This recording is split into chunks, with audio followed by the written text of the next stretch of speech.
What do you think it takes to get to mass production of humanoid robots like that? It's the same as cars, really. I mean, global capacity for vehicles is about 100 million a year. We call this space imagination creation. To bring this to life, let me show you a concept video that stitches together some of our more exciting experiments. Not bad. Okay, that's cool, but how do we fight? Here I come. You gotta find me first. Wait, what if we made it so we could only die from a grenade? Oh, now I'm definitely going. Oh my god, and when you said it was soon, I was like, nah. Yeah. Yeah. But that's when it's good, right? When you don't go like, oh. On the horizon, I think like one thing that I'm really excited for generally is robotics. Yeah, like what is not coming. Well, always I'm talking about the 3D revolution. As these models get faster and faster, you know, I'm mostly thinking about like video image generation. To segmentation and you know basically AI rotoscoping to God, what else? You know, all the rumors are on Midjourney 7, the Midjourney just web editor features that came out now, which is basically Midjourney control nets, which is really cool. I think we've been promised a lot of robotics innovation over like the last like decades, and I think there is a lot that is going on in reinforcement learning these days that can push the frontiers of robotics, although they will come slowly. And on the software side, I mean, like, I'm really excited, obviously, for controlled video. I think we're slowly moving more and more towards that aspect and like trying to get videos where you can control everything that happens inside it, right? So right now it's just like maybe start frame and end frame, but we are seeing like products where you can draw how the character moves, but we also want like maybe control on the placement of the objects within the video and things like that, kind of like a control net. And I think we are going to see these things come out too.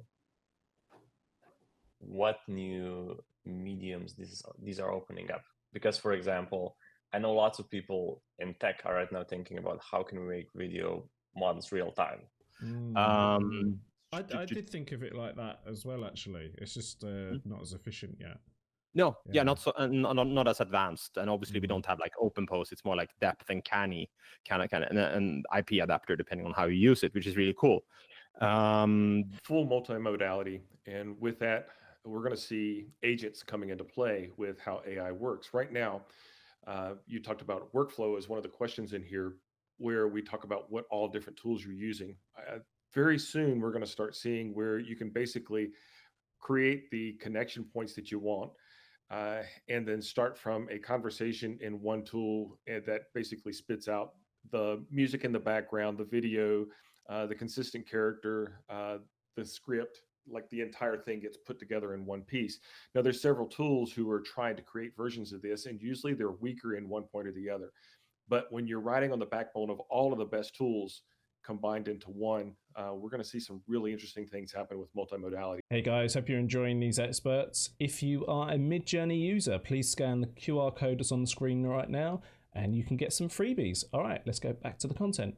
I think this is also something that we've identified in LTX Studio. That's why we're not just like an text to video kind of model. Our approach is completely about the user. AI is the same piece of content could, you know, dynamically go from one to the other. So when I'm, you know, tired, I get home from work, I just want to have something simple to watch because I just want to relax. But maybe over the weekend, I want to dive deep. I want to have something highly interactive. It's like a video game. Maybe I just want to pick it up where I left off. You know, I think it's opening up all these interesting ideas. And I think as people, as creatives get to play with them, I think it's going to open up so much more than I'm thinking of right now.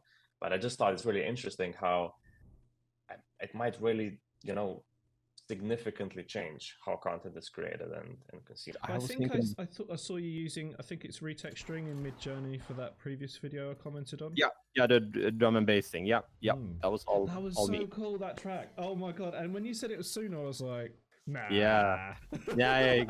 But that's when it's good, right? When you don't go like, oh, that's an AI track, you know, that it actually feels like a proper. I mean, it took some time to get it to that, but yeah, I was also like, whoa, okay, this actually slaps. So that was cool. Yeah, that was awesome. Yeah.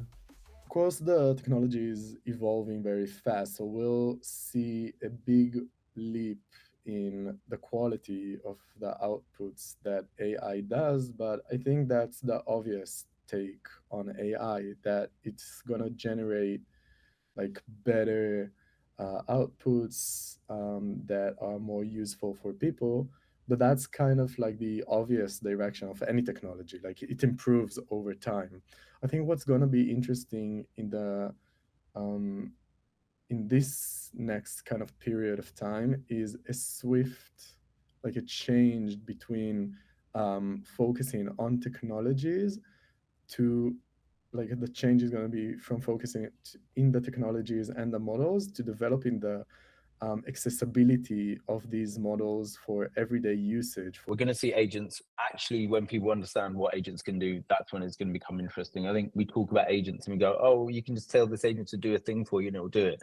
Very, very, very, very amorphous concept to like grasp. But when you can understand that you don't just get one agent, you can get as many agents as possible. What does it look like when you can put a town's worth of people to solve a problem for you? Oh, sorry, AI's using computers, like with Claude's new update, where it can literally use any software on your computer and do stuff for you. I think it's interesting when most people are like using it for doing. You started using that, yeah, like the Claude thing. I'm I've not sure had if it's to out. play around with it. Yeah, yeah. Oh, yeah. Yeah, how's it it's not very fast yet. It's not very fast yet. Like it can do stuff. Like I asked it, like I followed an experiment that loads of other people are doing, like make me $1,000, and it came up with a whole load of really rubbish ideas. And I was like, nah, you're an idiot. Alan's better than you. I wasn't sure if that idea was going to work either. I was like, I'll wait around until people start doing it, and then I might jump on. Yeah. What happens when it can use my Ableton? Or what happens when it can use my Premiere Pro? What happens when it can use Touch Designer? What happens when it can use Comfy UI? That gets really interesting. You know, that gets so far. So that in the next year, when I'm like, that stuff's happening, I think those are the two things that made me go, I actually don't have any idea what the impact society-wide is going to be because of that. Like, I just don't know. Take a picture, make yourself a clone, and use Hydra and all the other software. So you can clone your voice as well. But there are other applications which they are not so obvious, but you can use them. And one of them, they're the 3D printing stuff, and also the 3D side. When you go on the 3D side, it's not only the mesh is basically create the mesh with AI. Could be other solutions like the point clouds, Gaussian splatting, and so on. So 3D is not only one dimension from 2D to 3D. It's more than that, because you need to add also textures. It's the format itself. It's mesh. I've seen Elon Musk and a lot of futurists are saying that there's going to be millions of robots like within 10 years all over the earth. Yeah, but it's like cars. I made a comparison before. You know, like when people get bored about the old model, you know, and you see that in either robot. You know, so Isaac Asimov created the whole thing, right? He didn't create actually the name of the robot. The robot comes from another person, which robot robota is actually coming. I believe it was Czech, which means something like a worker, like machine.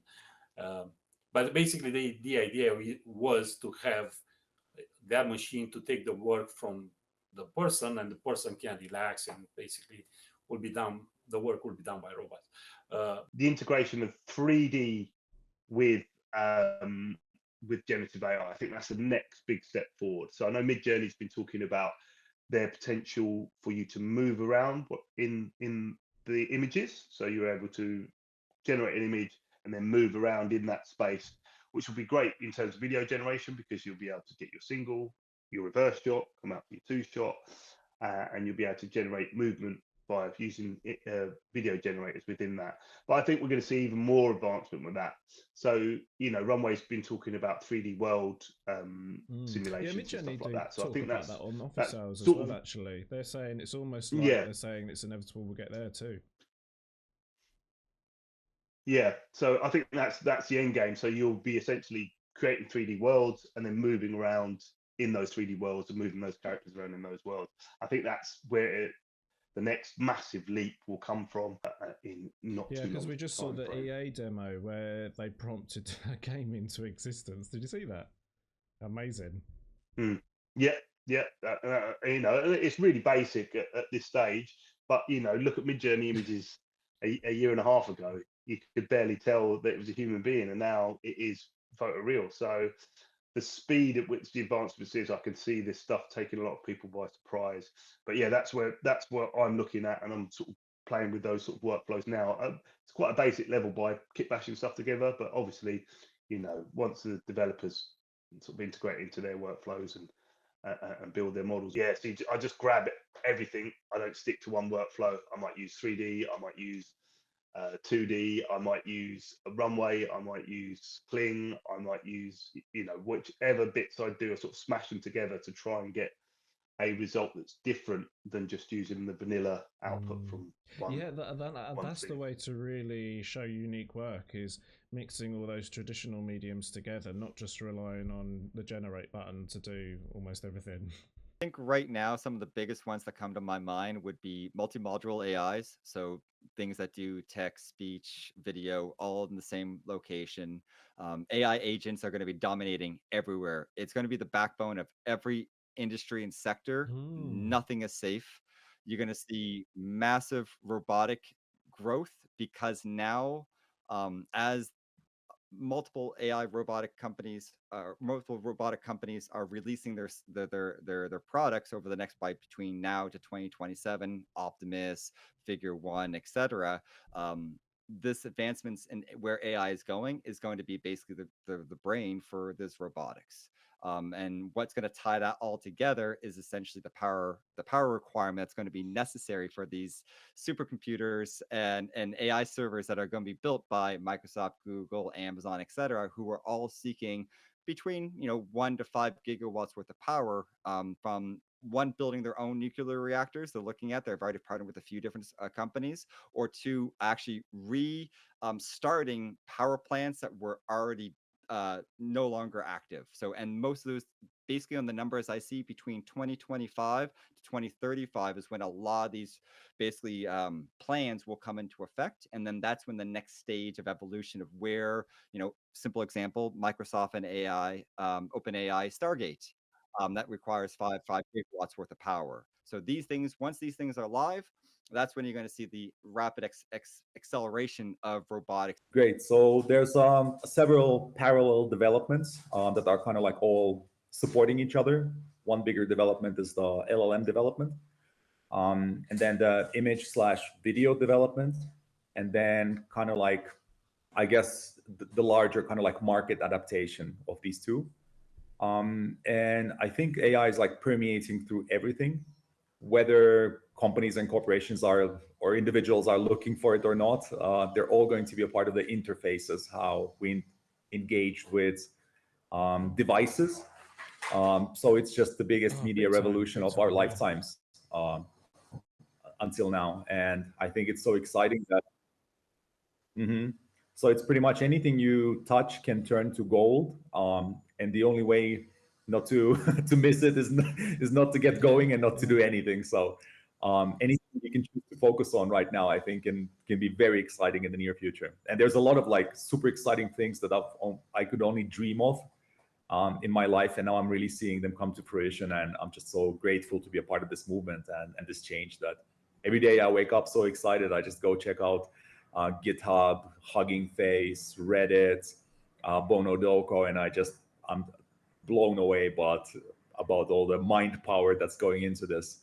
I think that AI will be more ubiquitously integrated in everything. I think that people will become probably more used to it. I'm not sure if they'll get any less scared of it. And maybe that's a good thing. And I think there will be, because of it getting used to it, better ideas of how to use it and integrate it in a sort of positive and productive way. But also, I'm very interested in how it can be useful in changing how we actually interact with our technology in a healthier way. So I hope you liked listening to those experts. You can watch this show on YouTube and get it on your TV at home in 1920 by 1080. Ooh. And you can also like our LinkedIn page, which is AImode, and that's on the screen right now. Should be some QR codes that you can scan. All right, until next time, guys, I shall see you soon. Bye.